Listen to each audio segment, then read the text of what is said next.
Welcome to Runnin It Back. Make sure you hit that subscribe button. Today's guest is the Brian Viloria and your hosts, Chad Owens and Ryan Kilmaka. Yeah, welcome to the Runnin It Back podcast. We got a very special guest, Brian Viloria. Bro, appreciate you so much for taking time out of your busy schedule to sit and chat with us today, man. How you doing? No, it's my pleasure. I've been good. I hope everybody's good too. It's when Lanai asked me to be on here, I was like, hey, right on. I'm on. No matter what. Apologies that took forever because traffic here is crazy, but we're here. No, we're here.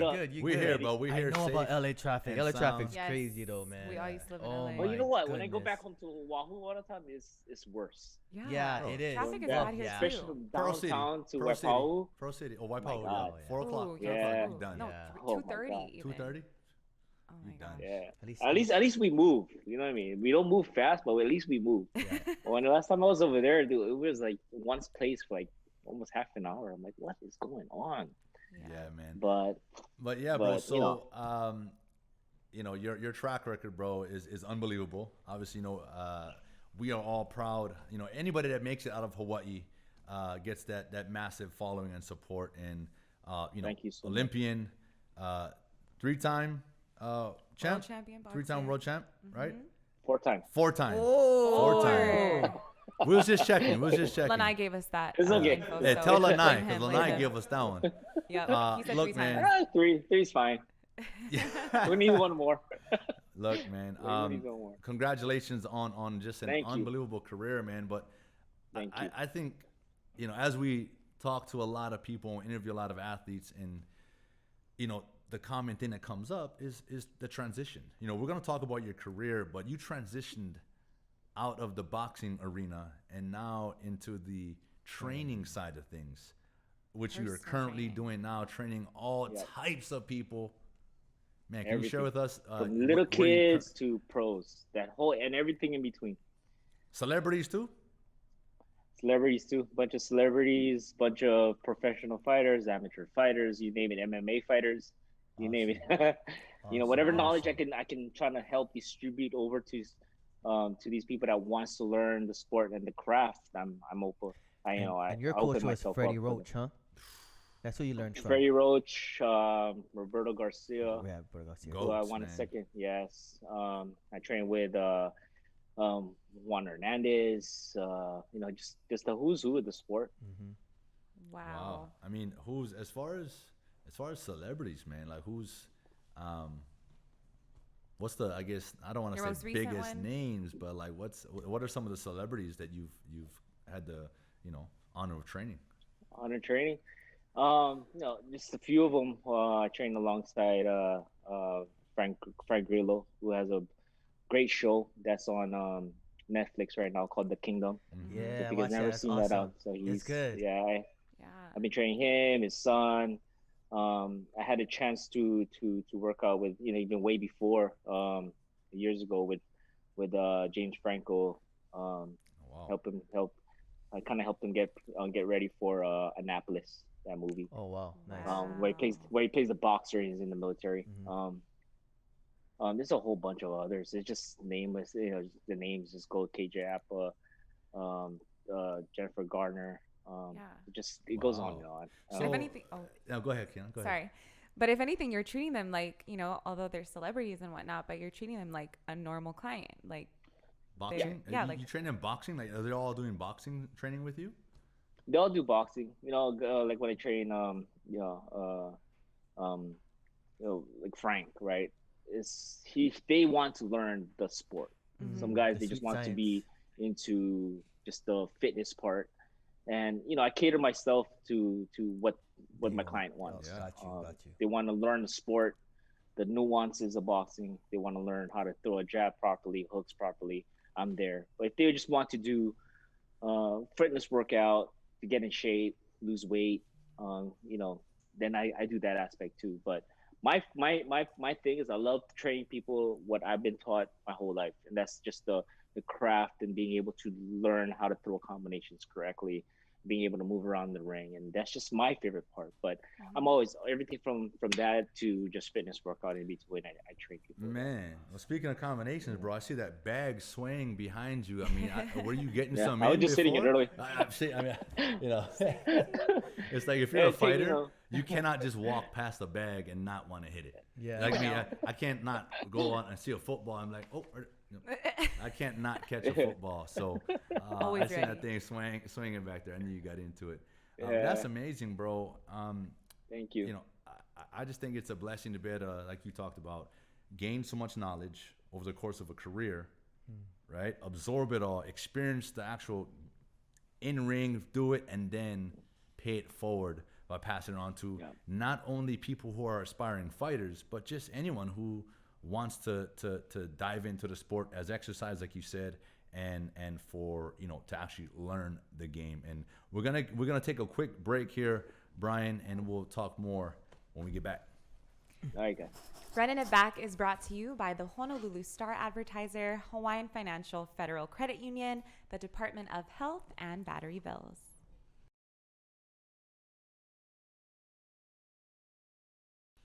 All right, welcome back.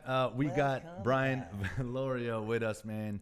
4-time, as he corrected up, world champ, man, Olympian, one of the greatest, 2-3, if not the greatest fighters to ever come out of Hawaii, and is now in California, LA, training everyone, A to Z, all ages, paying it forward.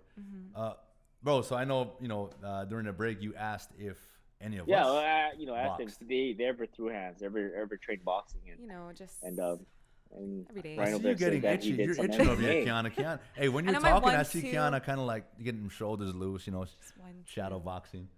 3, 4. No, actually, I tell people, you know, it's really, it gives you the confidence when you walk around, knowing that you have your hands as weapons, And I tell people, you always are armed. You know, you don't want to. There's situations where you, I try to avoid, but sometimes you gotta throw the hands, right? Somebody try to attack you. And any times in LA recently? Yeah. No. Well, technically, no, not over here. You kind of aren't allowed to, right? If you're licensed, but you're not licensed no more. Is your hands still licensed? No. When I was fighting, it was licensed. So I found out that if you hit somebody and you're licensed, and you assault somebody, you can get charged for assault with a deadly weapon.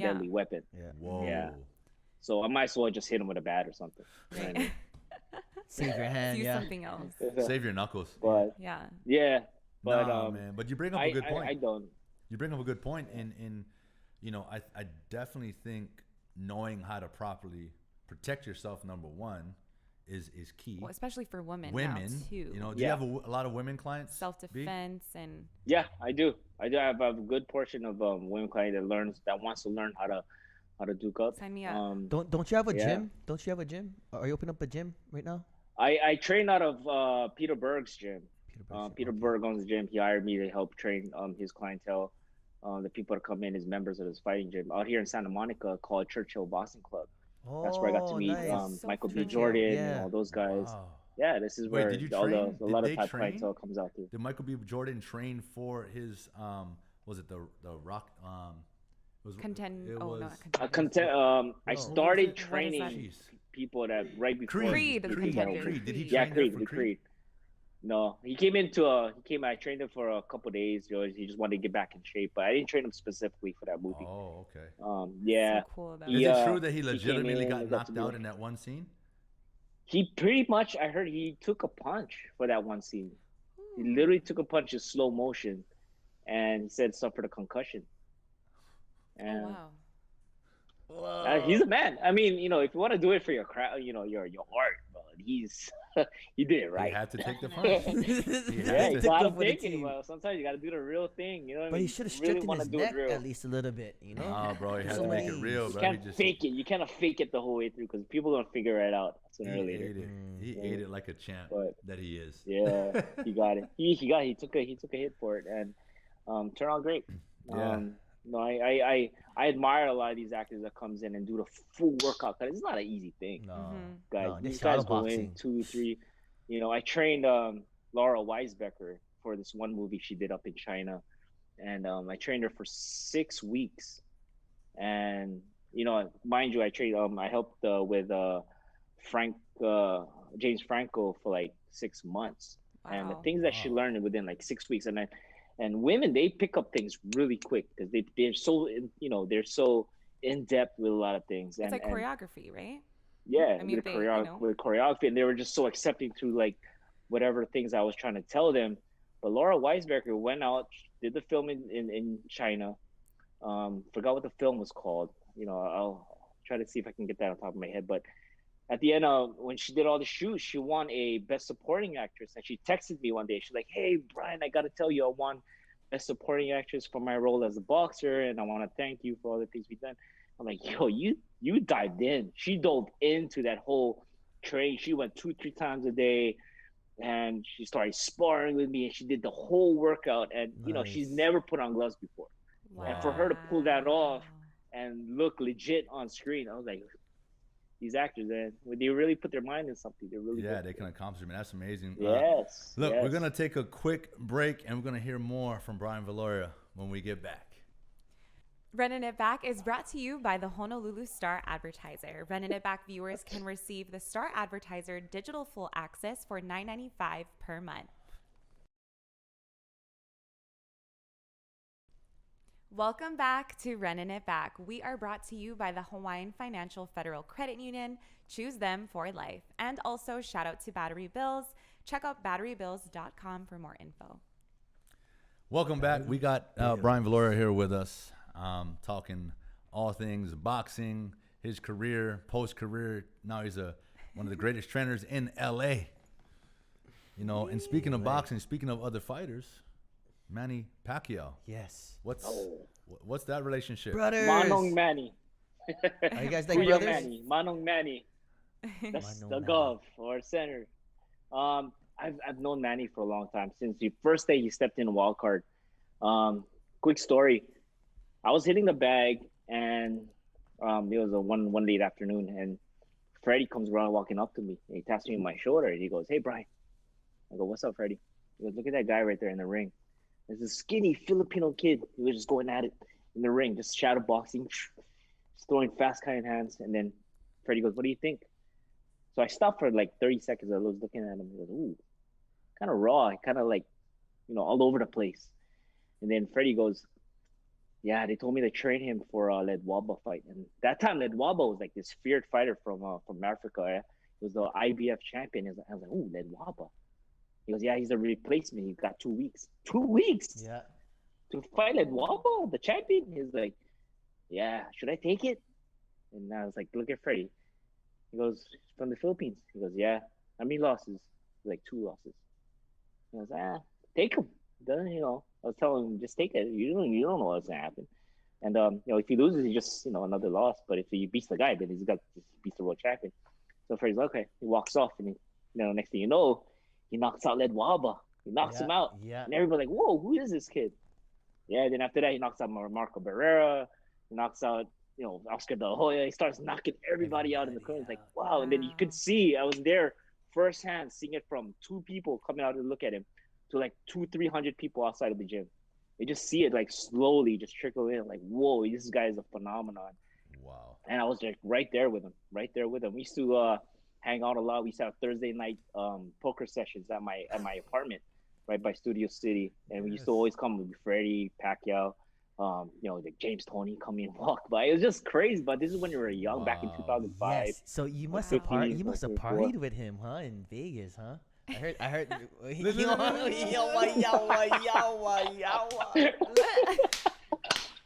That is something that we got into. Oh yeah. A couple of yes. Yeah. That's later on. My bad. But yeah. yes. No. But What? He was singing. He was singing back then too. the He was start. singing. He was singing. what? He was singing back then too.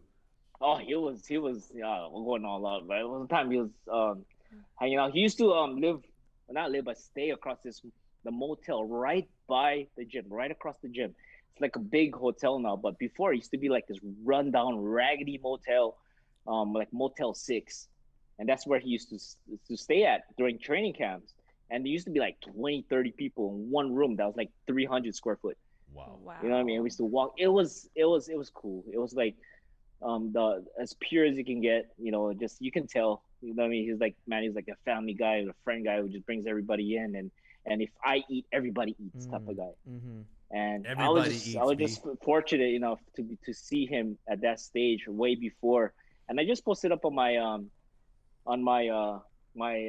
Twitter account a photo of us, a throwback photo of us, and when he had like the highlights in his hair. Yeah, and the he's mushroom wearing- haircut.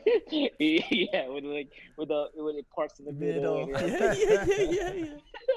Oh man. But he was fun. He was, at that time it was just us being young, crazy, just trying to move up the ranks in boxing. But now I can't even come close to him. There's so much gatekeepers. Yeah. Wow. You know what I mean? That's amazing. So well, much. listen, Kiana, this is your spot. This is it. Okay, Brian. So I have a video to show you and the boys. Can't wait. Something a little bit okay. about you. So I I heard that I haven't you. seen it yet, so. Okay. So I heard that you are the best Oh! at jumping rope. So here's a little clip Look at of this guy. you jumping rope. And honestly, jumping rope Goya. is pretty hard. Man, that's a skill. Look at that. Yes, look. Look at all these people recording him, taking Bro, photos. you over there dancing. videos. What people don't know is that this clip, I don't really have a rope. That was kind of embedded in there. This is all green screen. Wow. What? So What? no, I'm not just playing. Oh my god. Oh, bro, you Right had there. me right there. You had me. All right. I'm just kidding. Oh my god. Wow, that's amazing, I don't know bro. if I still can do it. I think I can still do this. That's definitely an amazing skill, and I know it's one that's needed. Footwork is needed in boxing. We're gonna take a quick break here, B. Hold that thought. We're gonna take a quick break, and we're gonna be right back. All right, welcome back to the Runnin It Back podcast. Look, we got Brian Viloria. You saw the video, but check him out. He still got got it. amazing my jump God. roping skills. Look at him. In his Oh yeah, career. at ready. it. Oh. Okay, stop showing off. Stop showing off. Look him. Hey, MJ. Drop the rope. Hey, drop the mic. We dropping the rope. That's amazing. I used to bro. do that. I used to do that when I was a kid at 6, 7 years old. Funny story is that one time I was doing so much tricks because I got bored. Yeah, just doing regular stuff. So I tried to get some tricks in, and I would whip my face all the time doing the tricks. So one day I went to school. Kid you not, I went to school with all these marks on my face, and the teacher pulled me to the side, and she was like, "Brian, is everything okay at home?" I was like, what do you mean? What? You got people to talk to. If you got problem at home, Do we need to call we're here CPS? for you. But we want to let you know. He kicked in. I was like, hey, no, I did this to myself. They go, don't worry, you can tell us. If your parents, you have it on top. Like, no. They thought I was getting abused at home. Wow. But I was like, Oh my no, I was doing jump goodness. ropes and all that because all these welts was on my face, my neck, and everything. So I was like, no, I boxed this. I was like, oh, okay. Oh, they almost called the cops on my parents. Wow. That's too Wow. funny. That's wild. Well, Lanai brought something to our attention about, where was it, in the Philippines? Oh yeah, like About having kids flocking at you by the thousands? Oh, then Or when you fighting? fight. When you fight? Like, I think when he was there, it was, every time like any Filipino fighter, Manny, whether it be me, Manny, Donaire, and those guys, like crime rate goes down to 0. Everybody just puts their guns away, brings food and just pull up the TV, and they all watch fights. That's how they love. That's how much they love the boxers there. That's how much they love the fight game. And that if you're representing the country, everybody stops and they watch. It's like the ceasefire there, and crime rate drops, no crime, and everybody just glued to the TV and they watch That's you. awesome. And it's testament to what fighters go through and everything. It's crazy. It's an honor to have helped do that in the Philippines. And then when we go there walking around, it's just people flock towards you. We be eating and people press up their faces on the mirror and all that. And it's surreal, but you'll kind of understand that they have this admiration for you. And every time I walk down the street, people call you idol, right? wow. They're like screaming, "Hey, idol!" Wow. And I'm like, "No, man, you can do this." And I try to tell the kids, I want you to be better than me. I want you guys to strive. And it's not, if I can do it, you guys could do it. Mm-hmm. You know, strive to be better. To be better than me. Strive to do this. You just got to go up and try to, if Manny can do it, if I could do it, anybody out there can do it. Yeah, man. And it sounds like, you guys are a huge inspiration. I know the admiration they have for their local fighters is amazing. Yeah. So with that, bro, this is a time in the show where we allow our guests to run it back to a moment. What's your running it back moment in your life? Running it back moment. Life-changing moment, something that Family, you'd relive. Yes. Career-wise. Oh my God, there's so many. But if I had to choose, I think that one that really sticks out is when I went through that crossroads in my life. There was a big time in my life where I almost quit the sport because one of the opponents that I fought went into a coma. And I didn't know whether he's gonna come out alive. And I remember that became like, okay, I called up my management, I called up my family, and he said that this guy that is in the coma right now, if he doesn't make it alive, that's it. I'm done with the sport. I cannot do this. I'm not here in this sport to take anybody's uncle or dad or father or husband away from them. I'm here. If this guy doesn't make it out, I wasn't gonna go through the sport. Wow. Luckily, he did. This was my first time I won the world title, and then I fought for the world title right after that. When all that happened, and he was there ringside, and I remember walking to the ring, and me hugging him and almost crying, almost broke down because I was so happy to see him, and then I snapped out because I gotta fight in like 30 seconds. Yeah, B. I'm gonna stop you here because we have to wrap this. But look, we got the extended version. I want you to continue that story. Guys, stick with us for the YouTube extended version with Brian Viloria. We're going to talk more. We're going to finish that story here in a little bit. Don't forget to follow us on our social media at Runnin It Back Podcast. And please follow us on our YouTube channel and hit that subscribe button. Today's podcast was brought to you by the Honolulu Star Advertiser, Hawaiian Financial Federal Credit Union, the Hawaii State Department of Health, and Battery Bills. We out.